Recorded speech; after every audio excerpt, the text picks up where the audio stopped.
الحمد لله وحده لا شريك له والصلاة والسلام على من لا نبي بعد أما بعد فأعوذ بالله من الشيطان الرجيم بسم الله الرحمن الرحيم وما كان لمؤمن ولا مؤمنة إذا قضى الله ورسوله أمرا أن يكون لهم الخيرة اللهم صل على محمد وعلى آل محمد كما صليت على إبراهيم وعلى آل إبراهيم إنك حميد مجيد اللهم بارك على محمد وعلى آل محمد كما باركت على إبراهيم وعلى آل إبراهيم إنك حميد مجيد۔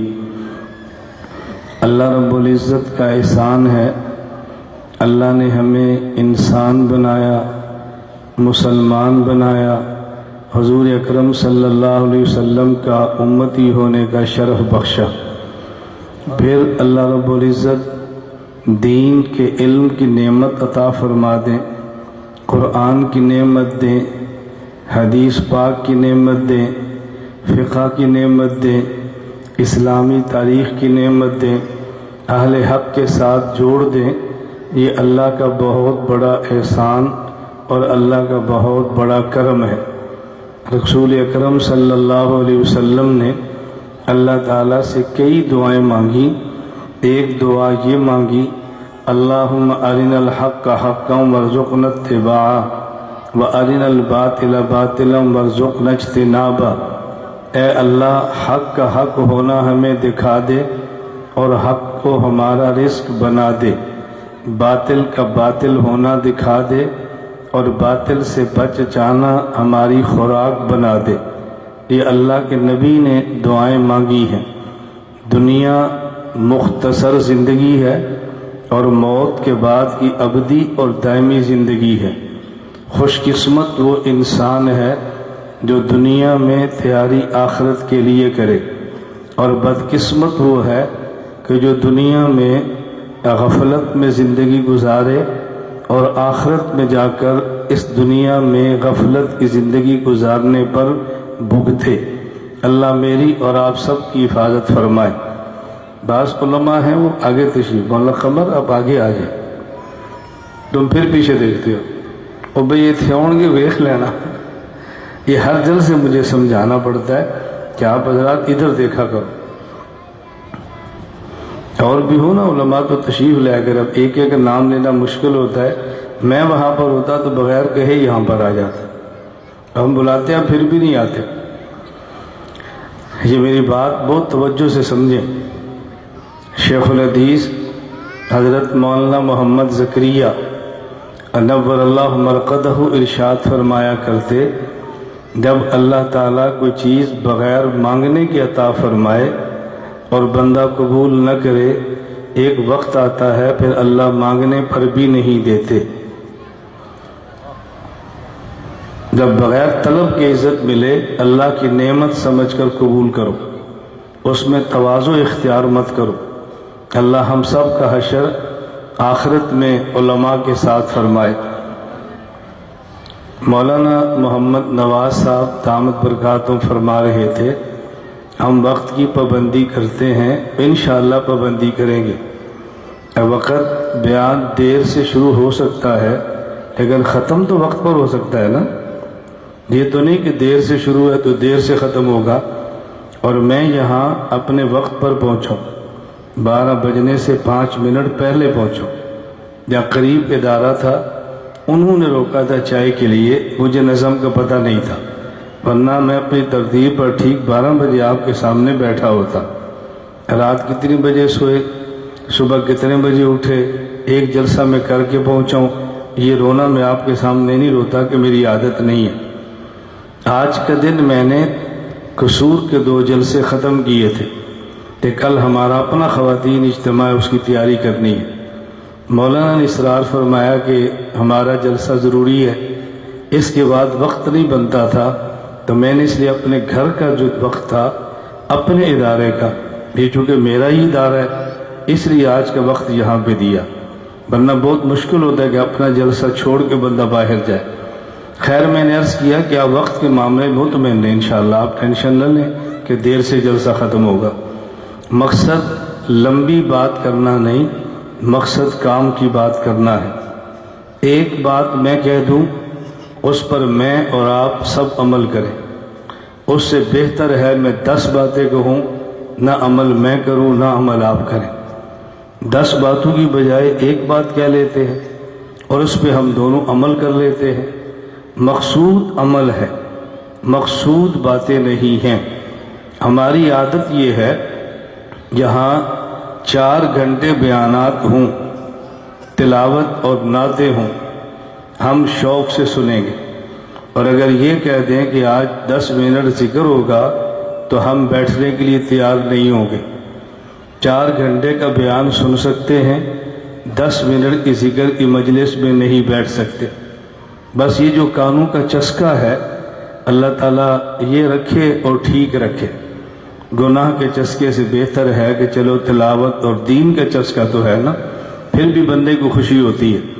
میں نے آپ کی خدمت میں تلاوت کی ہے، وَمَا كَانَ لِمُؤْمِنٍ وَلَا مُؤْمِنَةٍ إِذَا قَضَى اللَّهُ وَرَسُولُهُ أَمْرًا، مومن مرد ہو مومن عورت ہو، ان کی شان یہ ہے کہ جب اللہ کا فیصلہ آ جائے تو قبول کر لیتے ہیں، اللہ کے فیصلے کے سامنے اپنی گردن جھکا دیتے ہیں، اللہ اور رسول کے فیصلے کے سامنے اپنی خواہشات کو مٹا دیتے ہیں، اللہ اور اللہ کے رسول کے فیصلے کے سامنے تمام معاملات ختم کر دیتے ہیں۔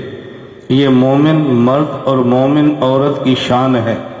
جو اس بات کی پابندی کر لیتا ہے، دنیا میں بات ماننی ہے، چاہے بیوی شوہر کی مانے، چاہے شوہر بیوی کی مانے، چاہے ماں باپ اولاد کی مانے، چاہے اولاد ماں باپ کی مانے، چاہے کسی دوست کی مانے، چاہے کسی بڑے اور چھوٹے کی مانے، دنیا میں ہر کوئی کسی نہ کسی کی بات مان کے چلتا ہے۔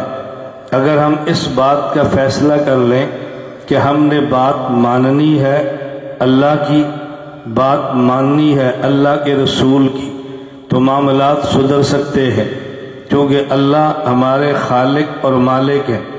ہمارے جسم کے تقاضے اور ضرورتیں اللہ سے بہتر کوئی نہیں جانتا، رسول اکرم صلی اللہ علیہ وسلم سے زیادہ ہم سے محبت اور پیار کوئی نہیں کرتا۔ اس لیے ان کی بات مان لیں گے تو دنیا بھی بنے گی اور آخرت بھی بنے گی، ان کی بات نہیں مانیں گے تو دنیا بھی تباہ ہوگی اور آخرت بھی تباہ ہوگی۔ دنیا کی زندگی مختصر ہے، موت کے بعد کی زندگی بہت لمبی ہے، لیکن ہم جو پڑھانے کے لیے بلاتے ہیں، دنیا والے پڑھاتے زیادہ ہیں دیتے تھوڑا ہے، مدارس والے پڑھاتے تھوڑا ہیں اور دیتے زیادہ ہیں۔ ہمارے عزیز ہیں، رشتے میں ہماری بھانجیاں لگتی ہیں، اب وہ بچیاں FA BA MA کالج میں نے کہا ایک بیٹی تم میں سے مدرسے میں آ جاؤ، تو مجھے وہ بچی کہنے لگی کہ چاچو آپ یہ بتائیں کیا اپنے مستقبل کو اچھا بنانے کے لیے کالج میں جانا گناہ ہے؟ میں نے کہا مستقبل کو اچھا بنانا بہت ضروری ہے۔ ایک مستقبل وہ ہے جو موت تک ہے، اور ایک مستقبل وہ ہے جو موت کے بعد ہے۔ موت تک مستقبل یہ بھی بنائیں اور موت کے بعد کا مستقبل وہ بھی بنائیں۔ میں نے کہا موت تک کا مستقبل اس کی مدت کتنی ہے؟ 60-70 سال اس امت کی اوسط عمر ہے، میں 70 سال مان لیتا ہوں۔ موت کے بعد کا مستقبل اس کی مدت تم بتاؤ۔ کہا جی وہ تو کھربوں سال سے بھی زیادہ۔ میں نے کہا جو 70 سال کا مستقبل ہے، اس کو بنانے کے لیے کالج والے آپ سے 16 سال لیتے ہیں، اور ہم لمبا مستقبل بنانے کے لیے صرف آپ سے 6 سال لیتے ہیں۔ تھوڑے مستقبل کے لیے 16 سال پڑھیں تو الجھن نہیں ہے، اور لمبے مستقبل کے لیے 6 سال پڑھیں تو تمہیں الجھن کیوں ہے؟ مستقبل تو بنانا ہے، اور یہ بات اچھی طرح سمجھیں، کوئی کالج والا گارنٹی نہیں دے سکتا آپ کی بچی ہمارے پاس 16 سال پڑھ لے تو ملازمت کی گارنٹی ہے، لیکن جو بندہ دین پڑھ لے اس کے مستقبل کے ٹھیک ہونے کی رسول اکرم صلی اللہ علیہ وسلم کی طرف سے گارنٹی ہے۔ تو ایک طرف گارنٹی مل رہی ہے، ایک طرف گارنٹی نہیں ملتی، ہم دونوں میں فرق کیوں نہیں کر پاتے؟ تو مرد ہو یا عورت، اللہ نے دین سب کے لیے بیان فرمایا ہے۔ بعض مسائل ایسے ہیں جو مردوں عورتوں کے لیے یکساں ہیں، اور بعض مسائل ایسے ہیں جس میں مرد اور عورت میں کچھ فرق رکھا گیا ہے، کیونکہ عبادات کی 2 قسمیں ہیں۔ نمبر 1 عبادات وہ جن کا تعلق مال سے ہے، جیسے زکوٰۃ، جیسے عشر، صدقۃ الفطر، یہ وہ عبادات ہیں جن کا تعلق مال سے ہے۔ اور بعض عبادات وہ ہیں کہ جن کا تعلق جسم سے ہے، جیسے روزہ، جیسے حج، جیسے نماز۔ اب ان کا تعلق جسم کے ساتھ ہے، تو وہ عبادات جن کا تعلق مال کے ساتھ ہے، وہ مرد عورت کی عبادات ایک جیسی ہیں۔ جو نصاب زکوٰۃ کا مرد کے لیے وہی عورت کے لیے، جو عشر مرد پر ہے وہی عورت پر ہے، جتنا صدقۃ الفطر مرد کا ہے اتنا ہی عورت کا ہے۔ اور جب حج کے لیے جائیں تو جتنا کرایہ مرد کے لیے ہونا چاہیے اتنا عورت کے لیے ہے، جتنا کمرے کا کرایہ مرد کا ہے اتنا ہی عورت کا ہے، جتنا حج عمرے والے پیسے کھانے کے لیے مرد کے کاٹتے ہیں اتنے ہی عورت کے کاٹتے ہیں۔ یعنی جتنا مال چاہیے حج کے فرض ہونے کے لیے مرد عورت میں کوئی فرق نہیں ہے، لیکن محرم کی شرط عورت کے لیے ہے، مرد کے لیے نہیں ہے۔ محرم نے حفاظت مال کی نہیں کرنی، جسم کی کرنی ہے۔ تلبیہ لبیک اللہم لبیک اونچا مرد کے لیے ہے، آہستہ عورت کے لیے ہے۔ بتاؤ جس عورت کے لیے حج اور عمرے کا تلبیہ اونچی آواز سے پڑھنا یہ ٹھیک نہیں ہے، اس عورت کا اونچی آواز سے بولنا جس کو مرد سنے کیسے جائز ہوگا؟ عورت کا درس قرآن دینا جس کو مرد سنے کیسے جائز ہوگا؟ عورت کا تلاوت اور نعت پڑھنا جس کو مرد سنے یہ کیسے جائز ہوگا؟ پھر احرام کی چادر انسلی مرد کے لیے ہے، سلا کپڑا عورت کے لیے ہے، کیونکہ اس میں بدن کا مسئلہ ہے، سطر کا۔ جب طواف کے 3 چکر کاٹیں تو پہلے 3 چکر رمل کے ساتھ یوں اکڑ کے چلنا، یہ مرد کے لیے ہے، عورت کے لیے نہیں ہے۔ طواف کے پہلے 3 چکروں میں دایاں کندھا ننگا رکھنا یہ مرد کے لیے ہے، عورت کے لیے نہیں ہے۔ جب صفا اور مروہ کے درمیان سعی کریں تو تھوڑا سا دوڑتے ہیں، یہ مرد کے لیے ہے، عورت کے لیے نہیں ہے۔ حالانکہ دوڑنے والی امی ہاجرہ عورت ہے، اس سنت کو زندہ اللہ نے مردوں سے کرایا ہے، عورتوں سے نہیں کرایا۔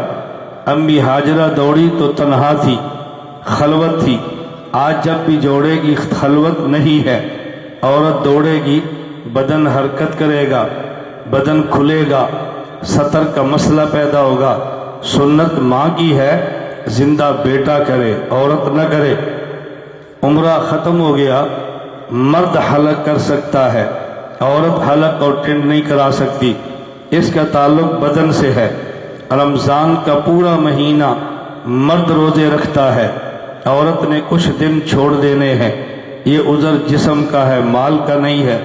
بالکل اسی طرح نماز عبادت بدن کی ہے، یہ نماز عبادت بدن والی ہے، اس کا تعلق پیسے سے نہیں ہے، اس لیے مرد کا طریقہ نماز جدا ہے، عورت کا طریقہ نماز جدا ہے۔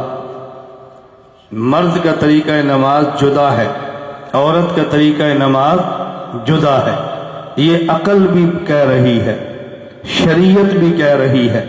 اللہ کے نبی نے فرمایا، یا وائل اذا صلیت فاجعل یدیک حذاء اذنیک جب نماز پڑھو تکبیر تحریمہ کہو، اپنے ہاتھ اپنے ہاتھ کانوں کے برابر اٹھاؤ۔ فرمایا والمرأۃ تجعل یدیہا حذاء ثدییہا، عورت کو چاہیے جب ہاتھ اٹھائے تو سینے کے برابر اپنے ہاتھ اٹھائے۔ پیغمبر نے نماز کے شروع کرتے ہوئے مرد اور عورت کے ہاتھ اٹھانے میں فرق فرما دیا ہے۔ رسول اللہ صلی اللہ علیہ وسلم فرق فرما رہے ہیں، عقل بھی کہتی ہے فرق ہے، نقل بھی کہتی ہے فرق ہے۔ میں بطور لطیفہ وہ نہیں جو آپ کے لطیفے ہیں، میں بطور علمی لطیفے کا کہتا ہوں۔ فیصل آباد سے ایک شخص نے مجھے فون کیا کہ مولانا صاحب مرد عورت کی نماز میں فرق ہے۔ میں نے کہا آپ کا کیا خیال ہے، فرق ہے یا فرق نہیں ہے؟ جب فون آتا ہے تو ہماری چھٹی یا ساتویں یا آٹھویں کوئی نہ کوئی حص کام کرتی ہے کہ یہ فون کرنے والا کون ہے، لب و لہجہ، بولنے کا تقاضا۔ مثلا مجھے کوئی بندہ کہے نا جی علامہ صاحب السلام علیکم، مجھے دیوبند والے علامہ صاحب نہیں کہتے، میں سمجھتا ہوں بندہ کوئی اور ہے، مجھے کبھی علامہ صاحب نہیں کہتے، اس کا معنی کوئی بندہ اور ہے۔ مجھے علامہ صاحب سے بات سمجھ آ گئی، جو کہتا ہے جی شیخ صاحب السلام علیکم، میں سمجھتا ہوں بھی دیوبند والے مجھے فون کریں تو شیخ صاحب نہیں کہتے، اس کا مطلب کہ بندہ کوئی اور ہے۔ تو ہمیں لب و لہجہ الفاظ بتاتے ہیں۔ میں نے کہا پھر میں جواب نہیں دیتا، جواب بڑے سلیقے سے دیتا ہوں کہ اس کو بات سمجھ آئے۔ کہا جی مرد عورت کی نماز میں فرق ہے۔ میں نے کہا آپ نے کیا سنا ہے، آپ کا کیا خیال ہے؟ کہ جی ہمارا تو خیال ہے فرق نہیں ہے۔ میں نے کہا آپ اپنی مسجد میں نماز پڑھتے ہیں یا گھروں میں؟ کہا جی مسجد میں۔ میں نے کہا اذان بغیر اذان کے؟ کہا جی اذان دے کے۔ میں نے کہا آپ کی مسجد میں کبھی کبھی عورت بھی اذان دیتی ہے؟ کبھی نہیں۔ میں نے کہا جب جماعت ہوتی ہے تکبیر یا بغیر تکبیر کے؟ کہا جی تکبیر کے ساتھ۔ میں نے کہا آپ کی مسجد میں کبھی کوئی عورت بھی تکبیر پڑھتی ہے؟ کہا جی نہیں۔ میں نے کہا باجماعت نماز پڑھتے ہیں، کبھی آپ کی مسجد میں کوئی بوڑھی سی عورت بڑی نیک کبھی وہ بھی مصلی پہ کھڑے ہو کے جماعت کراتی ہے؟ مجھے کہتے کبھی نہیں۔ میں نے کہا آپ کے مرد کبھی ننگے سر بھی نماز پڑھتے ہیں؟ کہا جی پڑھ لیتے ہیں۔ میں نے کہا آپ کی عورتیں بھی پڑھ لیتی ہیں؟ کہا جی نہیں۔ میں نے کہا جب نماز پڑھتے ہو شلوار ٹخنوں سے اوپر کرتے ہو؟ کہا جی ہاں۔ میں نے کہا آپ کی عورتیں بھی ایسے پڑھتی ہیں؟ کہا جی بالکل نہیں۔ میں نے کہا جب نماز پڑھتے ہو مرد اکٹھے صفے بناتے ہیں، کیا تمہاری خواتین بھی ساتھ کھڑی ہوتی ہیں؟ مجھے کہتے جی نہیں۔ میں نے کہا جب آپ نماز پڑھتے ہیں ٹانگیں ملاتے ہیں یا کچھ فاصلہ رکھتے ہیں؟ کہا جی ہم تو فاصلہ رکھتے ہیں۔ میں نے کہا خواتین بھی ایسے پڑھتی ہیں؟ کہا جی نہیں۔ میں نے کہا آپ تو کہہ رہے تھے کہ میرے خیال میں کوئی فرق نہیں، پنجیتری فرق تے تو مان لینے، فرق تے مان لے۔ میں نے کہا فرق کیا؟ ہم ہیں تبلیغ والے، ہمیں ایک سبق پڑھایا گیا ہے، اللہ نے کامیابی پورے دین پر چلنے میں رکھی ہے۔ اسی فرق پورے مننے ہاں، تُسی فرق ادھورے مندے ہو، مندے دووے۔ تو یہ نہ کہا کرو کہ مرد عورت کی نماز میں فرق نہیں ہے، فرق تو آپ نے مان لیا ہے۔ آپ کیسے کہتے ہیں کہ فرق نہیں ہے؟ اب دیکھو نا کتنے فرق مانے ہیں، فرق تو مان لیا آپ نے۔ میں نے کہا جتنے فرق آپ نے مانے ہیں ان سارے فرقوں پر آپ حدیثیں سنا سکتے ہیں؟ کہا جی نہیں۔ تو میں نے کہا پھر ہر فرق تو ساڑھے کو حدیث کیوں مانگ رہے ہو؟ پھر ہم سے کیوں ہر فرق پر مانگتے ہیں؟ اللہ ہمیں بات سمجھنے کی توفیق عطا فرمائے۔ میں یہ بات اپنے بھائیوں کو بھی عرض کرنا چاہتا ہوں، اپنی ماؤں اور بہنوں اور بیٹیوں کو بھی عرض کرنا چاہتا ہوں، یہ بات اچھی طرح سن لیں۔ ہم نے آپ کو سمجھانا ہے نماز پڑھیں، یہ بھی سمجھانا ہے کیسے پڑھیں، یہ بھی سمجھانا ہے کہاں پڑھیں، یہ بھی سمجھانا ہے کہ اس کے پیچھے پڑھیں۔ کتنی بات ہے؟ انگلیاں دے کے دس دیو۔ تسی آئے ہو جلسہ سنن، میں پڑھانا سبق، میں سبق چلاتا ہوں سبق۔ آپ کا سبق کا ذہن بن جائے نا مسئلہ حل ہو جائے۔ 20 سال تک آپ ایک عالم کا جمعہ سنیں گے، 20 سال تک اس کے معتقد نہیں ہوں گے۔ ہمیشہ اس کے خلاف پلان بنائیں گے. انہوں کرنا کیویں, ایک گڈی کتوں آ گئی, سکوٹر کتوں آ گیا, مولوی صاحب کا مکان کیویں بن گیا. کیوں؟ آپ اس کو عالم سمجھتے ہیں.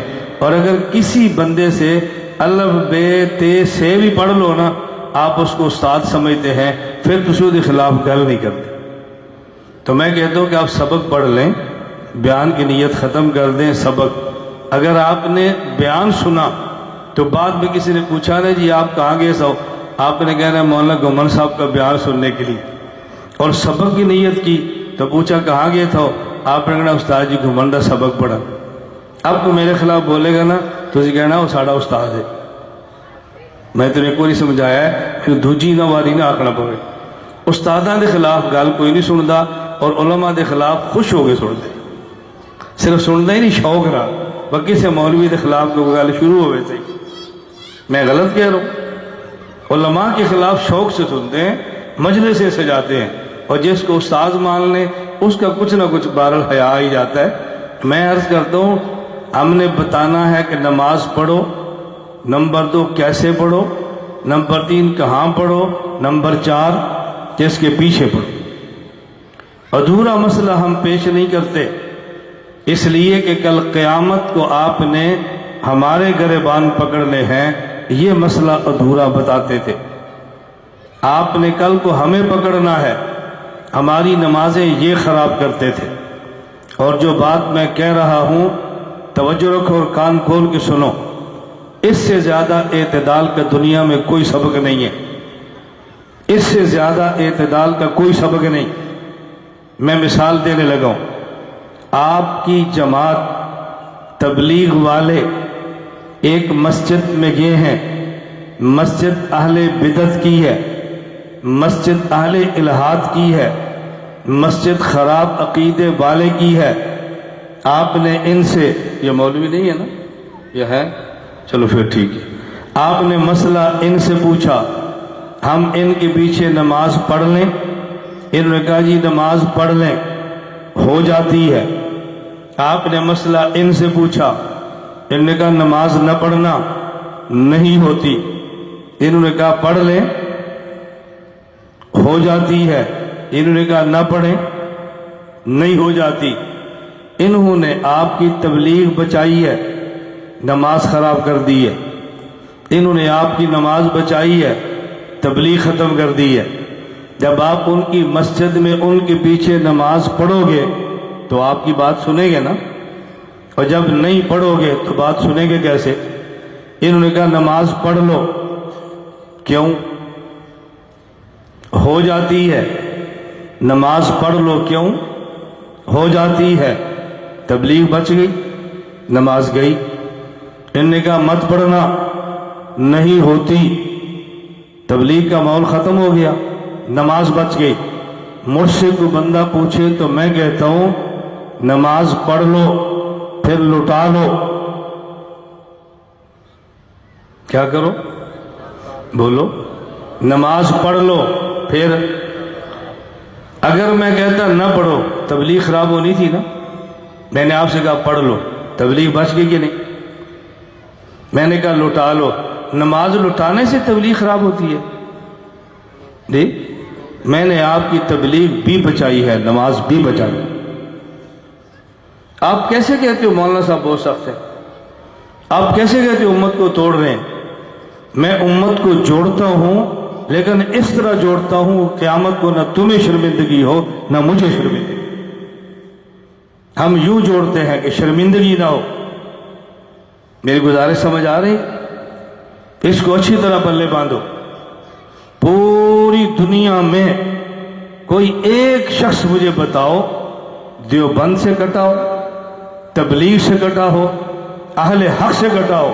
میں ہزاروں بتاتا ہوں بحمد اللہ تعالی ہماری محنت سے آئے ہیں, اور لاکھوں بتاتا ہوں جو ہماری محنت سے کھڑے ہو. کوئی اب خراب نہیں ہوتا, کوئی گمراہ نہیں ہوتا. اور میں چھپ کر نہیں کہتا, میں کہتا ہوں میں دیوبند والا ہوں. کون ہوں؟ میں تمہیں کہہ رہا ہوں دیوبندی بنو. میں دیوبند والا ہوں. میں اس لیے کہہ رہا ہوں کہ دیوبند کے بارے میں باتیں غلط مشہور کی ہیں, باتیں غلط مشہور کی ہیں. دیوبند والا ہو عشق پیغمبر نہ ہو، دیوبند والا ہو صحابہ اہل بیت کا غلام نہ ہو، دیوبند والا ہو کسی پیر سے بیعت نہ کرے، دیوبند والا ہو ذکر کا انکار کرتا ہو، دیوبند والا ہو خانقاہوں سے دور ہو، دیوبند والا ہو ولیوں کا دشمن ہو، یہ دیوبند والا نہیں ہے، دیوبند کے ماتھے پر بدنما داغ ہے۔ ہم دیوبندی ہیں، کھلے عام کہتے ہیں۔ آپ کو کس نے کہا ولایت نہیں مانتے؟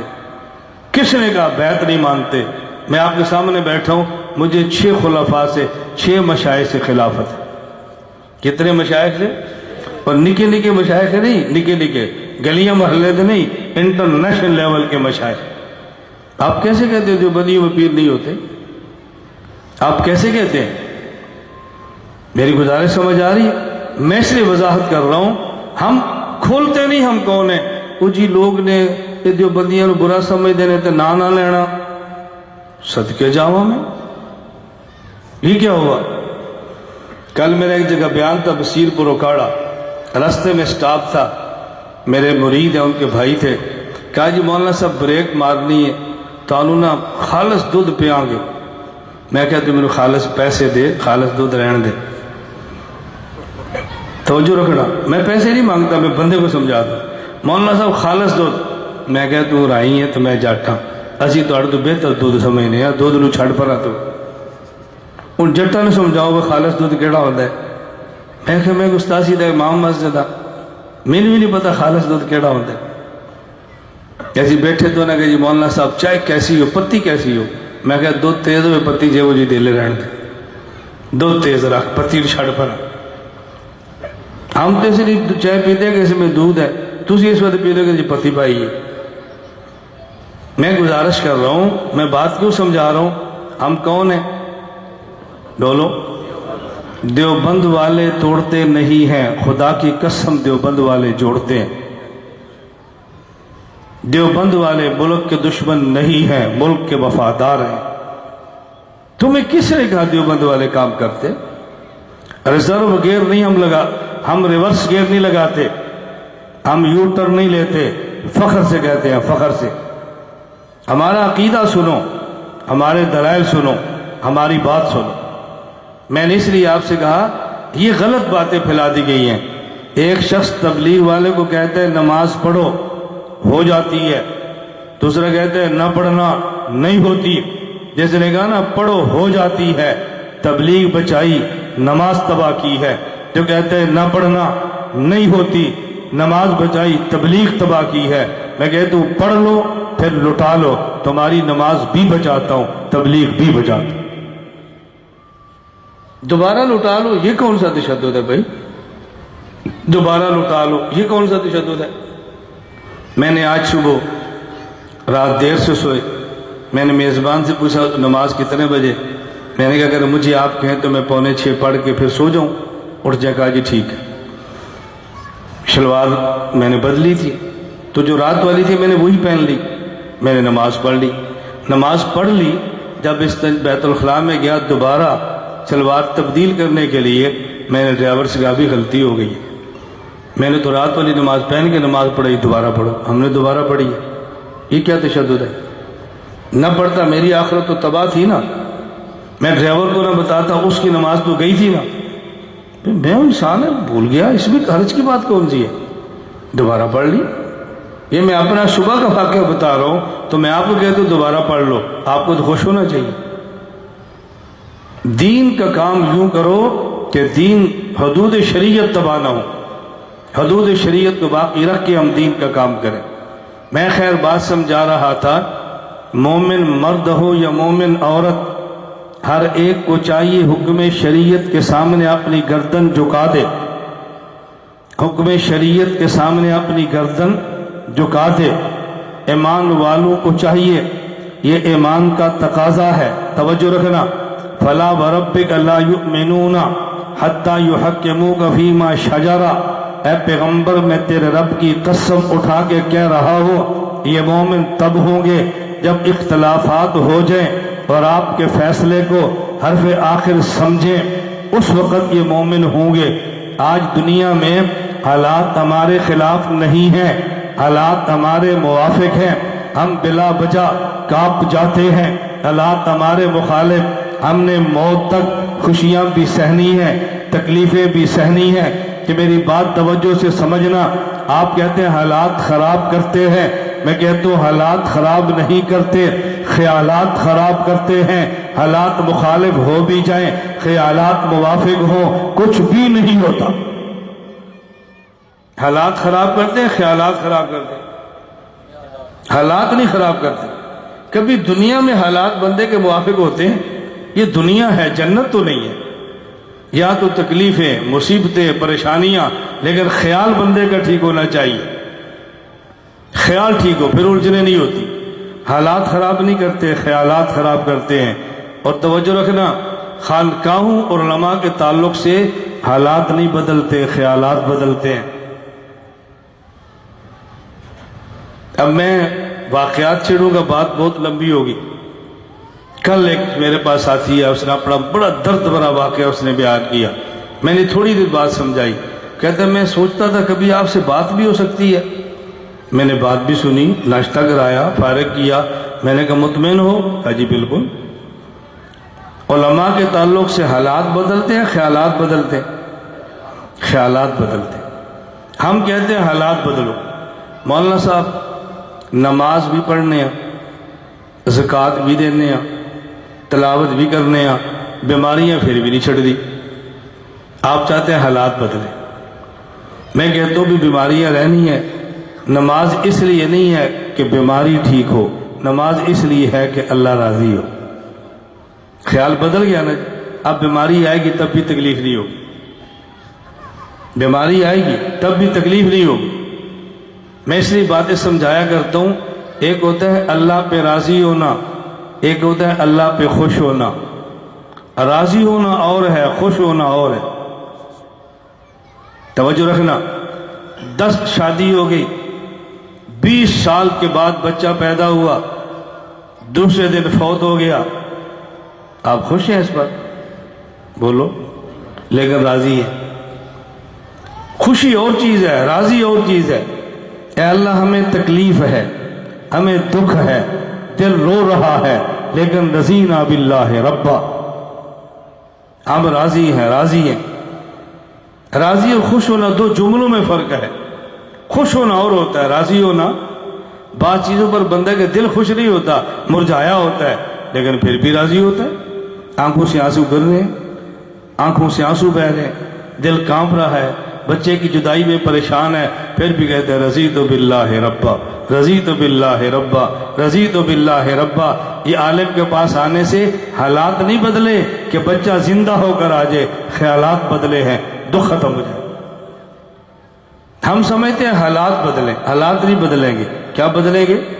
اپنے خیالات کو تبدیل کرو۔ میں بیان مختصر کے ختم کرتا ہوں۔ میں نے آپ سے عرض کیا تھا کہ میں بہت لمبا نہیں کروں گا، وقت پہ بات ختم کرتے ہیں۔ وَمَا كَانَ لِمُؤْمِنٍ وَلَا مُؤْمِنَةٍ إِذَا قَضَى اللَّهُ وَرَسُولُهُ أَمْرًا، مومن مرد یا عورت، اس کی شان یہ ہے اللہ کے ہر فیصلے کو مانے، رسول کے ہر فیصلے کو مانے، لیکن اللہ اور اللہ کے رسول کے فیصلوں کو تب مانیں گے جب اللہ کے رسول کے فیصلوں کا پتہ بھی ہو۔ یہ مدارس اس لیے بنائے جاتے ہیں تاکہ اللہ کے فیصلے پڑھیں، اللہ کے رسول کے فیصلے پڑھیں، مرضی معلوم کریں، نبی کی مرضی معلوم کریں، پیغمبر کے خدا کی مرضی معلوم ہوگی جب ہم قرآن پڑھیں گے، جب ہم قرآن سمجھیں گے، حدیث پاک کو پڑھیں گے، حدیث پاک کو سمجھیں گے، فقہ کو پڑھیں گے اور فقہ کو سمجھیں گے۔ پہلے پڑھنا ہے اور پھر سمجھنا ہے، اور جن سے پڑھنا ہے ان سے سمجھنا ہے۔ ہم تباہ یہاں ہوتے ہیں، پڑھتے کسی اور سے ہیں، سمجھتے کسی اور سے ہیں۔ باپ اور کو سنتا ہے، ماں اور کو سنتی ہے، مرید اور کو سنتا ہے، مقتدی کسی اور کو سنتا ہے۔ پڑھتے قرآن امام سے ہیں، سمجھتے ڈاکٹر سے ہیں، پڑھتے امام سے ہیں، سمجھتے پروفیسر سے ہیں، پڑھتے امام سے ہیں، سمجھتے سوشل میڈیا سے ہیں۔ اس سے فرقہ واریت بڑھ جاتی ہے۔ محلے کے امام سے پڑھیں، اسی سے سمجھیں، فرقہ واریت کبھی پیدا نہیں ہو۔ پڑھتے اور سے ہیں، سمجھتے اور سے ہیں، پڑھتے اور سے ہیں، سمجھتے اور سے ہیں۔ ہم نے قرآن کو پڑھنا بھی ہے، ہم نے قرآن کو سمجھنا بھی ہے، ہم نے قرآن پہ عمل بھی کرنا ہے۔ ہم کہتے ہیں سکول اور کالج پڑھو، کوئی منع نہیں کرتا، لیکن پہلے دینی علوم پڑھو۔ اس کی وجہ ہم طبیعت تربیت کی بات کرتے ہیں، فطرت کے مطابق بات کرتے ہیں، خلاف فطرت بات نہیں کرتے۔ اپنی اولاد کو پڑھاؤ لیکن فطرت کے مطابق پڑھاؤ۔ ہماری فطرت کیا ہے؟ ہم مسلمان، ہم پاکستانی، پھر ہماری ضرورتیں۔ ایک ہمارے یہاں بچہ پیدا ہو، سب سے پہلے اس کے دائیں کان میں اذان، بائیں کان میں اقامت، اس کا معنی مسلمان۔ نمبر 2، اس کا نام لکھاتے ہیں یونین کونسل میں، اس کا معنی یہ پاکستانی ہے۔ پھر جو بڑا ہوتا جائے گا اس کی ضرورتیں بڑھتی جائیں گی، بعض ضرورتیں محلے سے پوری، بعض شہر سے پوری، بعض ملک سے پوری، بعض دوسرے ملک سے پوری۔ اور انٹرنیشنل زبان اس وقت وہ انگلش ہے، ہم اس کو سمجھتے ہیں۔ دائیں کان میں اذان، بائیں کان میں اقامت، اس کا معنی یہ مسلمان ہے۔ اسلامی زبان عربی ہے، یونین کونسل میں نام لکھایا یہ پاکستانی ہے۔ پاکستان کی زبان اردو ہے، ضرورتیں دنیا میں پوری ہوتی ہیں۔ انٹرنیشنل لیول پہ زبان یہ انگلش ہے۔ اس بچے کو 3 زبانیں سکھاؤ، اردو بھی سکھاؤ، لیکن سب سے پہلے مسلمان ہے۔ الف با تا سا پڑھاؤ، پتہ چلے کہ مسلمان ہے۔ پھر الف بے تے سے پڑھاؤ، پتہ چلے کہ پاکستانی ہے۔ پھر ABC پڑھاؤ، پتہ چلے کہ اس کی ضرورتیں بھی ہیں۔ سب سے پہلے کون ہے یہ؟ بولو، اسلام کی زبان کیا ہے؟ پھر یہ کون ہے؟ پاکستان، پاکستانی، پاکستان کی زبان۔ اور پھر اس کی انٹرنیشنل ضرورتیں، اس کے لیے زبان کون سی ہے؟ ہم انگریزی کب منع کرتے ہیں، لیکن انگریزی دا نمبر 3 ہے، تسی نمبر پہلا لاندے ہو۔ میری گل سمجھ آ رہی؟ نمبر پہلا لاندے ہو، بس تھوڑا سا نمبر بدلو، ترتیب بدلو۔ پہلے ان کو پڑھاؤ الف با تا سا، پھر الف بے تے سے، اور پھر ABC پڑھاؤ۔ یہ جو توجہ رکھنا، آپ چاہتے ہیں آپ کا بیٹا ڈاکٹر بنے، بیٹی بھی ڈاکٹر بنے، تب بھی گناہ نہیں ہے، تاکہ عورتوں کا پردے میں علاج ہو۔ ہم تو ناجائز نہیں کہتے۔ آپ چاہتے ہیں آپ کا بیٹا اولاد ڈاکٹر بنے، اولاد انجینئر بنے، اولاد سائنسدان بنے، اولاد پائلٹ بنے، اولاد جنرل بنے، آپ چاہتے ہیں۔ توجہ رکھنا، مجھے آپ بتاؤ سائنس آسان ہے یا مشکل؟ بولتے جاؤ۔ ریاضی آسان ہے یا مشکل؟ مشکل ہے نا۔ تو مشکل تب ہوگی دماغ اس کا کھلے۔ میں آپ سے پوچھتا ہوں، قرآن پڑھنے سے دماغ کھل جاتا ہے، تو اپنے بچوں کو حافظ بناؤ۔ جب دماغ کھل جائے تو ڈاکٹر بنا لینا، ان کو حافظ بناؤ۔ دماغ کھل جائے انجینئر بنا لینا۔ ہم تو آپ کے بیٹے کو بڑا انجینئر بنانا چاہتے ہیں، آپ چھوٹا بنانا چاہتے ہیں۔ ہم کہتے ہیں حافظ بنے، دماغ کھل جائے، بڑا انجینئر بنے، بڑا سائنسدان بنے، بڑا ڈاکٹر بنے۔ ہم تو وہ کہتے ہیں جس میں فائدہ ہے۔ اللہ ہمیں بات سمجھنے کی توفیق عطا فرمائے۔ تو ہم میں سے ہر بندہ یہ نیت کرے کہ اپنی اولاد کو انشاءاللہ دین پڑھائیں گے نا بھی انشاءاللہ۔ اولاد کو دین پڑھائیں، اور جس طرح مولانا فرما رہے تھے، ہم نہ چندے کی اپیل کرتے ہیں نہ آپ کو ترغیب دیتے ہیں، لیکن میں عرض ضرور کرتا ہوں کہ آپ اپنا ذہن بناؤ کہ اس مدرسے کی تعمیر میں اپنا حصہ ڈالنا چاہیے نا بھی انشاءاللہ۔ قرض بھی اتارو، صدقات بھی دو، تعمیر بھی کرو، یہ آپ کے لیے صدقہ جاریہ ہے۔ اللہ تعالیٰ مجھے اور آپ سب کو دین پڑھنے کی دین سمجھنے کی اور دین پر عمل کرنے کی توفیق عطا فرمائے۔ وآخر دعوانا ان الحمدللہ رب العالمین۔